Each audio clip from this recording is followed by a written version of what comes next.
Hello, everyone, and welcome back to the Rundown, where we talk about 2A news and conservative views. I will be your host today, coming at you from the West Coast, the left coast, behind the Iron Curtain, otherwise known as the Sierras. But as we all know, I do not do this program by myself. That's right. My name is Mike Piwowarski, coming to you live from the East Coast. That's the coast with the most from the co-host with the most here on the Rundown. 2A views, conservative news, and Craig, guess what today is? It's raining tacos from out of the sky. Tacos, no need to ask why. Just open your mouth and close your eyes. It's raining tacos. It's raining tacos out in the street. Tacos, all you can eat. Lettuce and shells, cheese and meat. It's raining tacos. Yum, yum, yum, yum, yummity, yum. It's like a treat. That's right, folks. Today is not just Taco Tuesday. It also happens to be All Hallows Eve, which is a fun All time. I Hallows got to tell you, Taco. and I know. Okay, so Halloween, I get it. Some people are like, "Oh, it's celebrating the devil," and this. You know what? It's a fun holiday. It really is. I don't take any of the negative stuff seriously. It's one of those, you know. It's an opportunity to just have a good time. If you're dressing your kids up as Marvel characters and you're going door to door saying trick or treat and you're getting candy, where was the devil part? Okay, yes, it has the holiday has the name All Hallows Eve, right? But nobody dresses up as a ghost anymore. Ain't nobody going out there trying to scare people. You know, it's just families having fun, or people dressing up like they shouldn't dress up in college. I'll just say that. You know, I have to tell you though, I do enjoy a good haunted house. You see, there, I'm trying to give people a reason to go to this holiday and take the devil out of it. Boom, you put the death right back into it. Yeah, You put the death and ghost right back. All right, so being involved in like film and stuff like that, I'm always interested in that because I like seeing special effects and makeup and seeing how realistic they can make. I mean, that's really for me what those are about. And even then, I'm not going to a haunted house unless I'm going with my kids. You know, I'm not like hey Mike, hey, what you doing this Friday? You won't go to a haunted house? Yeah, no. Can't, Craig. Can't. I'm married.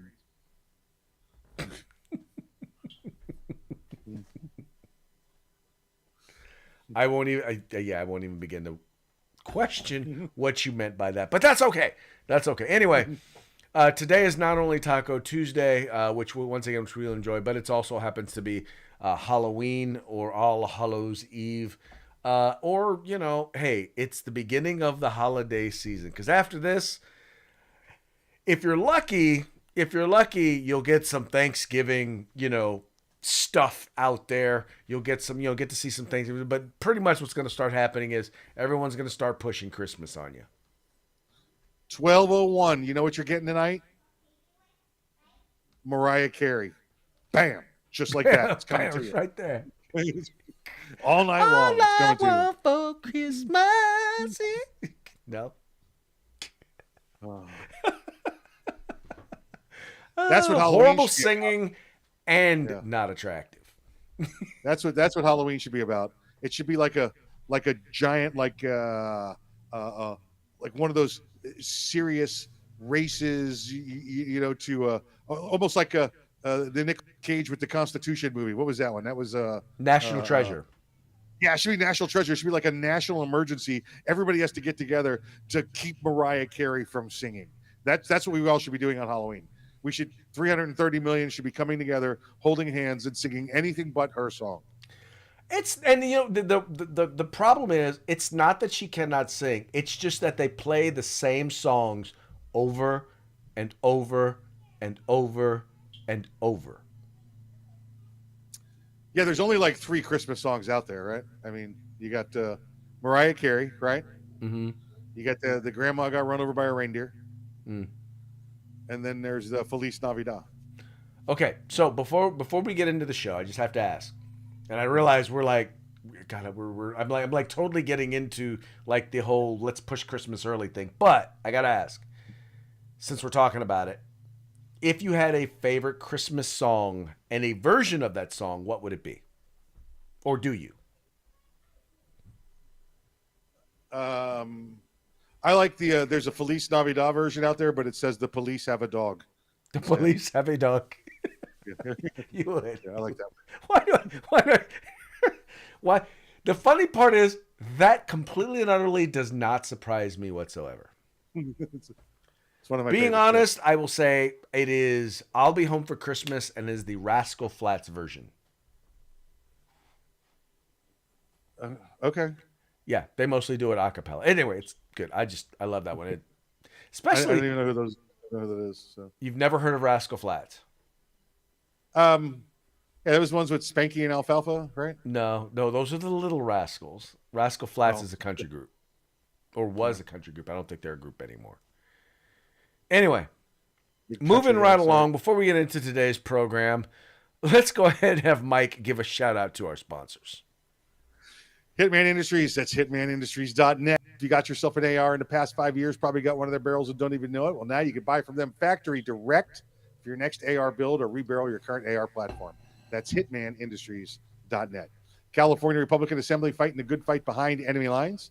Now you can take part in California's future today. Make sure you check out the California 6th congressional race while you're out there. Hog Holsters, HAWGholsters.com. If you want the best tactical holster on the market, get on over to Hog Holsters. Use the discount code The Rundown. That's all one word, no spaces, all caps. Get yourself a nice little discount. And if you want tactical gear for going outdoors, indoors, hunting, practicing, hunting, fishing, whatever it happens to be, you get everything but the gun at uscombatgear.com. That's right, folks. Take a moment, visit our sponsors. Make sure you let them know that it was the guys over at The Rundown that sent you. All right, let's get into today's news stories. Interesting stuff is happening. The first story here, I know you're probably wondering as soon as you saw this, what do they mean by hunting Jews in Russia? Well, let me tell you. So in Dagestan, which is within the borders of Russia, an anti-Israel mob, and there's no other way to put this, it's a mob that they were basically hunting Jews in Russia. It says U.S. media goes with these headlines, and there's no other way to put it. It says here, as a pro-Palestinian mob rampaged through the airport in Dagestan, Russia on Sunday in search of Jews, U.S. news headlines made an attempt to made the attempted pogrom sound like a rowdy political protest, right? And I want you to understand this. So what they're doing is these people are going through the airport hunting Jews, and they're trying to make it sound like it was a rowdy protest. Let me just share a little bit of the sights and sounds with you.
Все сюда, аэропорт, братья, давайте, поддержим.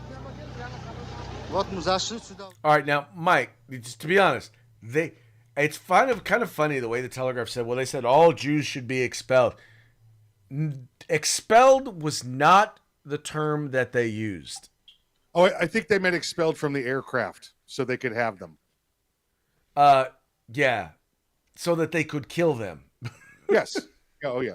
Yeah. Keep No in doubt. mind, No these are mobs that are walking down the street yelling, "Kill the Jews! Kill the Jews! Kill the Jews!" And Mike, what gets me is like literally, you've got it happening. Not that once again, that's Dagestan, Russia. You have on college universities here in the United States. You have in some places in some areas of like New York where they're telling you if you're Jewish, don't go out because your life could be in danger. Here in the United States. Yes. Well, you get caught up in one of these mob style crowds. That's absolutely right, Craig. That's why everybody should carry an AR-15 Rittenhouse style.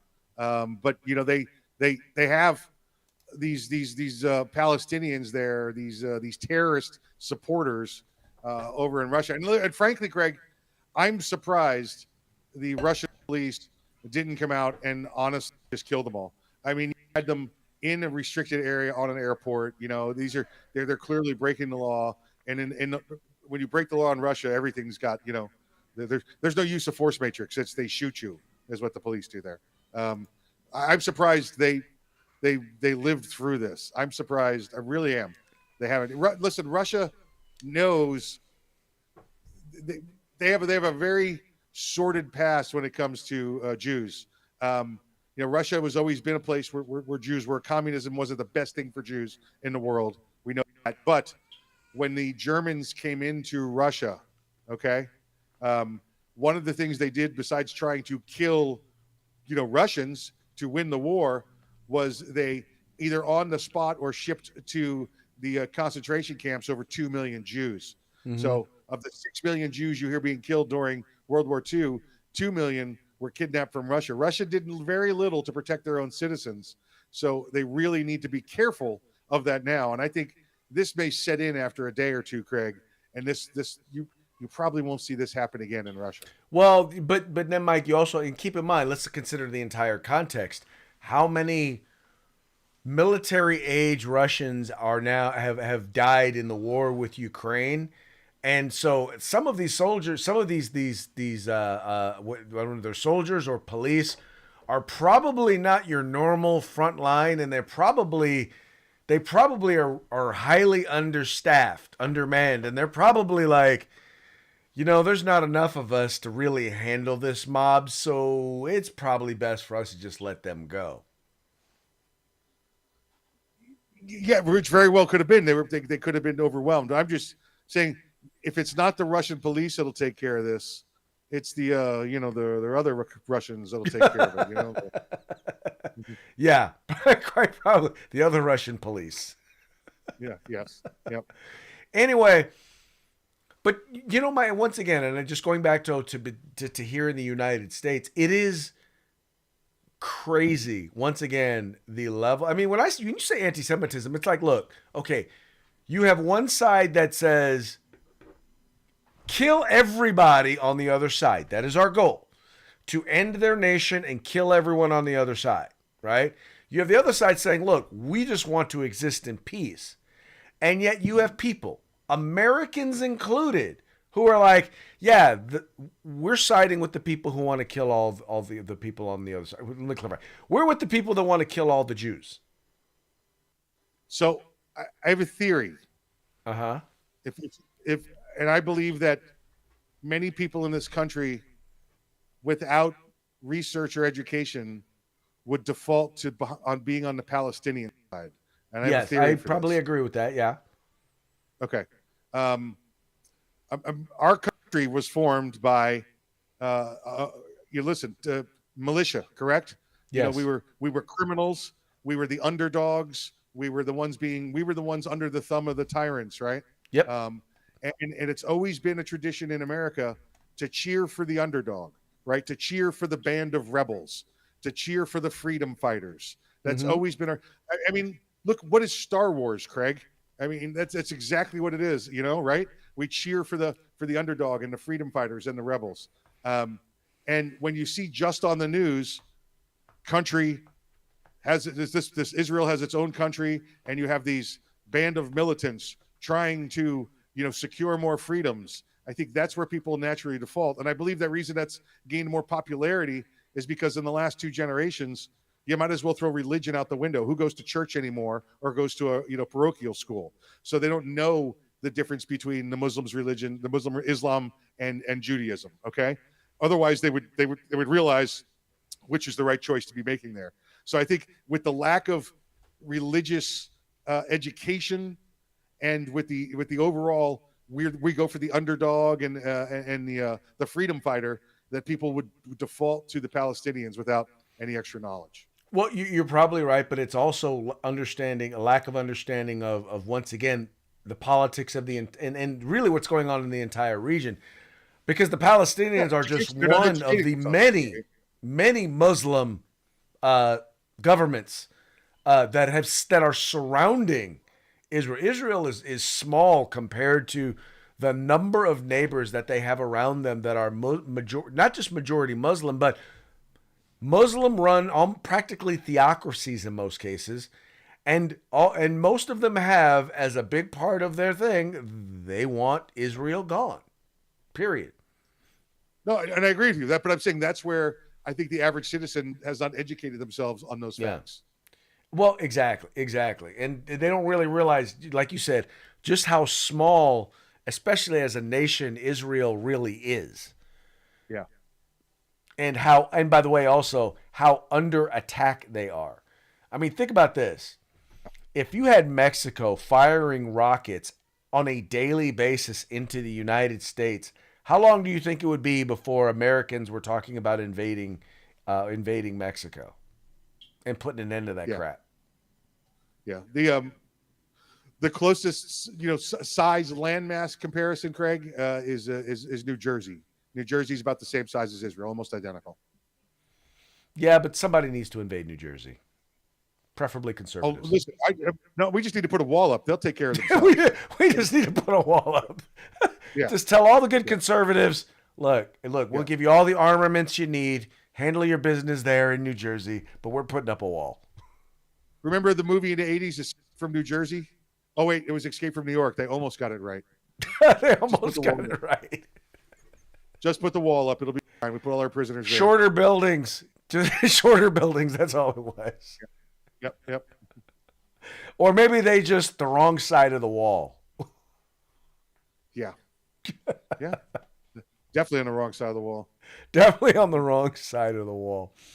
All right, speaking about being on the wrong side of the wall, Eventbrite. If you've ever used Eventbrite, it's a really interesting app because it really makes it easy for you to set up and schedule and have people like register for events or to sell tickets for events. So it's really fun. It's a really convenient app when it comes to scheduling stuff. Now the problem is that they oftentimes get to decide what events they're going to allow and what events they're not going to allow. In this case, Eventbrite cancels a Riley Gaines pro-woman promotion, but Pro-Hamas event gets a green light. It says here, the ticketing company Eventbrite has deplatformed a women's rights activist while simultaneously platforming pro-Hamas zealots. Riley Gaines, a former female college athlete who was forced to compete against biological men, had been promoting a women's rights event through Eventbrite up until she received an email informing her that the event has been removed. We have determined that your event is not permitted on the Eventbrite marketplace as it violates our community guidelines and terms of service, with which the users agree to comply, the email reads.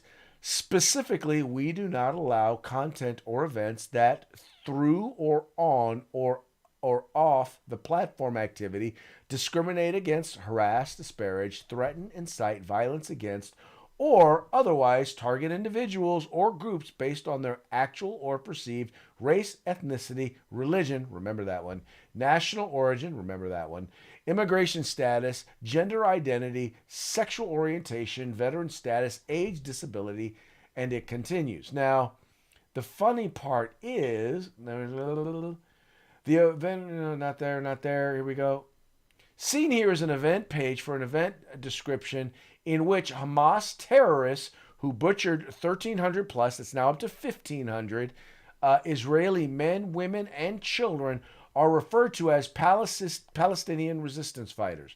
Early on Saturday, October 7th, and I don't need to read that because you already know that one, yada, yada. So anyway, the point being here, Mike, is, so in other words, if you are about promoting an event that is like, look, we want biological women to be able to have the access to sports and competition against other women, to have access to fair competition, the way Title IX was always meant to be, right? If you believe in that, well, being pro-woman, being pro-biological woman, that is not permitted. But if you are an organization that promotes the death of all Jews, well, that's okay. Craig, just a further example of the previous story. This is just anti-Semitism. This is what it is. This is anti-Semitism. And in fact, they went on to give the example that I gave you, and they refer to them as Palestinian freedom fighters. Okay? Makes them sound like they're fighting with Luke Skywalker and Han Solo by their side, you know? Well, it does. It does. And you know what's funny is, and I'll tell you, this is the reason why they do that, because in many people's eyes, in the thing of intersectionality, being Jewish is equal to being white. Yes. And oh yeah. And in intersectionality, skin color matters more than culture or what you look like. Which, by the way, is why being gay or trans kind of out trumps being black or Latino.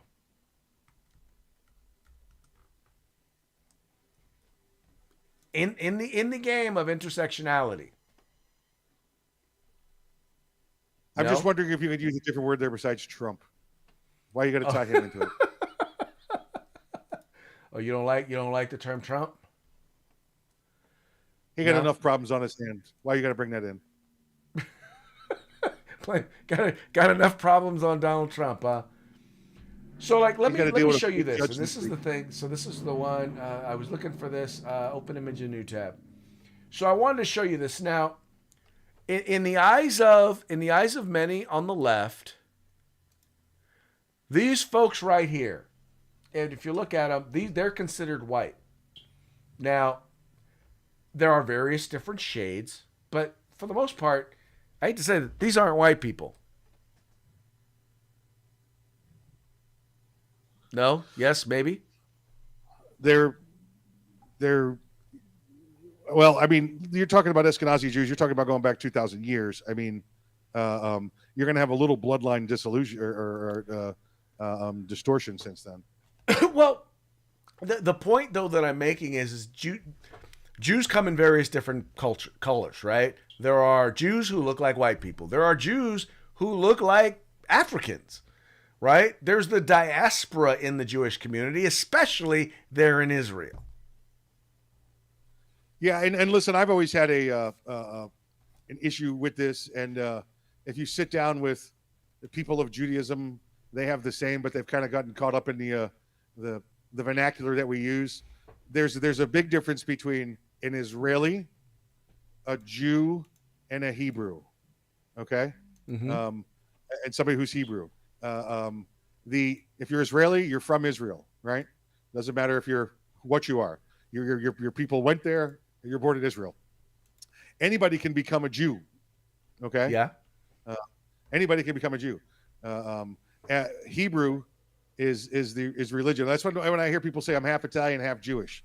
I'm like, you can't be half an ethnicity and half a religion. It's not how it works. If you want to be half Hebrew, you could be half Hebrew because it was the Hebrew peoples that that were forced out into the desert and everything else. That's the Italian part. There's half Hebrew, half Italian. Right. But if you're Jewish, then you're half Jewish and half Catholic, which is not even possible to do. But I mean, I guess you could be two religions. It's not a big deal, but people confuse that all the time, and that always kind of gets under my skin.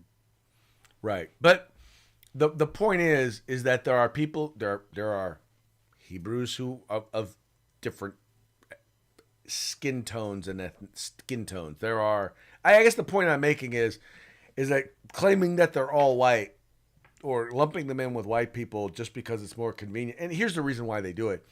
They do it because disproportionately people of Jewish descent or Hebrew descent are doing pretty darn well in the world and here in the United States. And that's in part because of the adoption of Western principles, values, and cultures. But that's also, by the way, the reason why many Asians who come to the United States do so well, because they adopt American ideals, American culture, and American values, which, by the way, just goes to show you that the values that y'all call white supremacy, they work. And they work for people no matter what your ethnicity is. Yeah, correct. I mean, it's like saying, I'm American, I'm white. It's the same thing. Once you live somewhere for a while and you get to people that start to intermingle, it's just what you're going to get. I don't at all Jews are white. That's not something real. And my apologies. I think I said Ashkenazis or roots are 1,000 years old. It's about 1,000 years old. Right. Exactly.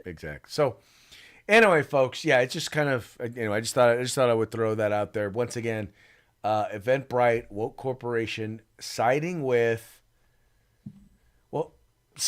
people who want to kill babies and see women raped, and all in the name of killing the Jews. That's their job. That's what Eventbrite stands for. I don't know if you heard at the beginning. I hate Eventbrite almost as much as I hate Ticketmaster. Just do you? They're horrible. Look, hey. Master is not a word we use these days. I said Ticketmaster. It's a racist term. Okay. All right. Ticket influencer. How about there that? You go. All right. Moving right along. Hunter's $250,000 Chinese loan. Now, what's interesting about this, and we had already kind of heard about this, but here's what you didn't know. All right. So it says breaking. Hunter received $250,000 loan from China at dad's address. We knew about that, but it was 3 months after Joe announced his run. It says here, the probe into the Biden family alleged criminal bribery uncovered Hollywood lawyer Kevin Morris's connection to the $250,000 loan wired from China. Nearly 5 weeks after the House Committee on Oversight and Accountability review of Hunter Biden's bank records found the son of the Vice President, Joe Biden, had received wires for the sums of $10,000 and $250,000 at the shared Delaware home. Further investigation determined that debt had been passed along to Morris. The latest finding of the attorney, already known to have footed more than $2 million to cover the younger Biden's delinquent tax payments and seemingly covering travel expenses to child support hearings, had been made after a review by just the news of documents collected by the federal law enforcement. Monday, the Oversight Committee shared on X how in July 2019, 3 months after Joe Biden announced he was running for president, Hunter Biden received $250,000 loan from one of his Chinese business associates. This is the wire that used Joe Biden's Delaware house as a beneficiary address. And Mike, what gets me once again about this is you don't see anything about this in the mainstream media. Once again, this is a Chinese loan to Hunter Biden while his dad is running for president. If this were Donald Trump and Trump Jr. or Ivanka Trump, people on the left would be losing their minds. Oh, absolutely. And Craig, the best part about this story is that the Biden, Hunter, Joe, and everybody in the DNC, right, has struggled to scrub these people clean of any crimes, of any involvement anywhere. Everything with the Chinese was purely coincidental. A lot of people are known as the big guy. It's no big deal. And Craig, it's finally settled, right? They finally got everything taken care of. The whitewash is in place, and these checks still show up at their house. They do. There's somebody sitting there going, "Will somebody please tell the Chinese to stop sending these checks?" They don't care. They're in China. They're like, "Listen, we made a deal. We're continuing to send the checks. You got a problem in your country? You figure it out." Well, exactly. And once again, and because it also serves the benefit, Mike, of doing what it is that they really want to do, and that is cause chaos and distrust in the political process here in the United States. Yep. They don't care if they get caught messing with our politics because they're like, see what we can do? That's how bad your politics are. There you go. And it makes them look good. Yep. Anyway. Here's another one. Okay, this is a good one. Another 2A victory in California. That's right. Now, I do have to say this. One of the reasons why we're getting so many Second Amendment victories in court here in California is because we have some of the most whacked out anti-gun lawmakers in the entire country, and it's really low-hanging fruit for some of the crap that they've done. In this particular example, they wanted to ban gun shows from government properties or from state-owned properties. One example is there's a state-owned property. It's owned by the Department of Agriculture. It's Cal Expo. Not Cal Expo, I'm sorry. It's the Cal Palace. It's in San Francisco. Now, mind you, all the gun stores in San Francisco have been shut down or they're all closed. They've all gone out of business. So the only time someone who lives in San Francisco can buy a firearm or firearm ammunition in San Francisco is when the gun show is there. Well, they banned gun shows from being able to exist there at the Cal Palace. Well, the California Rifle and Pistol Association filed suit and they won, or at least they got an injunction, which if you know anything about these injunctions, they're not easy to get. In fact, a judge would generally only give you an injunction if they believe that there is a likelihood that you will win. One, there has to be a damage, which there is because there are people who put on these gun shows who depend on that revenue, but there's also people who live there who count on those gun shows to be able to buy their firearms and ammunition without having to drive somewhere in another county. Anyway, but one, you have to show that there's immediate harm. But secondly, there's got to be a good likelihood that you're going to win the case. And in this particular case, the California Rifle and Pistol Association, headed over there by Chuck Michel, did a phenomenal job. And they actually won their lawsuit, won an injunction. And it's looking like there will now be gun shows on state property once again. They tried to ban it, for example, also from Cal Expo, which is here in Sacramento. Once again, no gun shows. And, it looks like they're not going to be able to prohibit those events from taking place on state-owned or government-owned property. Yes.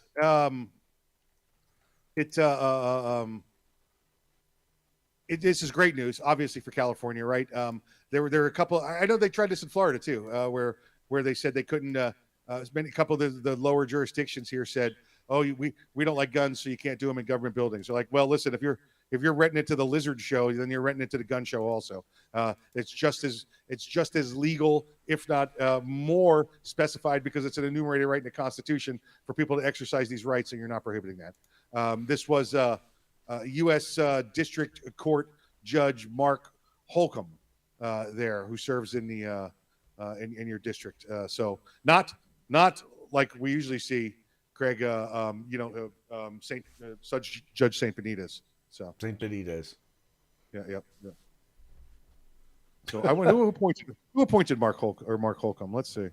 Yeah, go ahead and check that out. But it's, and folks, this is one of the things I'll tell you that that's the reason why it's important to support organizations like, FPC files a lot of lawsuits in California. You've got the Second Amendment Foundation files a lot of lawsuits in California. FPC. You've got the California Rifle and Pistol Association, which is kind of the California arm of the NRA, because there is NRA in California, but there's also the California Rifle and Pistol Association. It's important to support those groups, even if you're not in California, because like I said, they're on the front lines. When this stupid stuff gets first proposed and becomes law, it's going to become law in places like California first. It gives us the ability, especially right now, to challenge them in court so that we can get that stuff thrown out before it's introduced in your state. Yep. Greg, for all those suffering from TDS, Trump Derangement Syndrome, that says President Trump did nothing for the Second Amendment, Judge Holcomb, another one appointed by President Trump. There you go. So, folks, just understand. And like I said, for those of you there are some legitimate criticisms regarding President Trump and the Second Amendment and some of the things that he's said. Having said that, his judicial appointments have been solid on the Second Amendment from top to bottom. His their decisions on abortion have been top to bottom. I mean, most Republicans, I won't say most, a lot of Republicans I know who voted for Donald Trump did so for his judicial appointments, and he has not disappointed. Correct. There. Give credit where credit is due. And on that note, talk about giving credit where credit is due, you got to check out Hog Holsters. That's HAWG holsters.com, helping Americans wear guns. Make sure that you go to their website. Make sure you use the discount code The Rundown. All caps, no spaces. Just look right up there. Right there, all caps, no spaces, one word. Use the discount code The Rundown and get your Hog Holster today. We're going to go, I think we're going to go Halloween themed, right? And in particular, we're going to go trick-or-treating. We're going to talk a little bit about trick-or-treating. We're going to focus this first one, once again, from the Babylon Bee. Going to love this one. It's a picture of the White House, for those of you who are just listening to the program. And it says, D.C. warns trick-or-treaters to avoid the big white house where creepy old man lives. You saw I did that. I had to throw in White House. Let me smell your hair. All right. Also coming to you from the Babylon Bee. You'll love this one as well. It says here, White House accidentally hands out plastic baggies of cocaine to trick-or-treaters. That's why they keep them in the thing in the cubbies by the front door. That's it. But hey, that did not discourage some folks from trick-or-treating at the White House. Here we have, it says here, Capitol trick-or-treater dressed as Zelensky receives $14 billion in candy. 40 billion. I'm sorry. 40 billion. 40 billion. $40 billion in candy. Yep. Now, he's not the only one who was looking to prosper from this holiday to make a little bit of money. Here we have, you want to describe this one to the folks, Mike? Sure. It's 3 like gumball candy machines where you got to put quarters in to get money out. And it says, Happy Halloween, kids. I got bills to pay. Gotta love that one. Gotta love that one. So any kid who puts money in there deserves, to not have their money. All right. If you're going to do that on Halloween, if you're going to put money in the actual machine on Halloween, you deserve to be broke. You clearly were not raised right.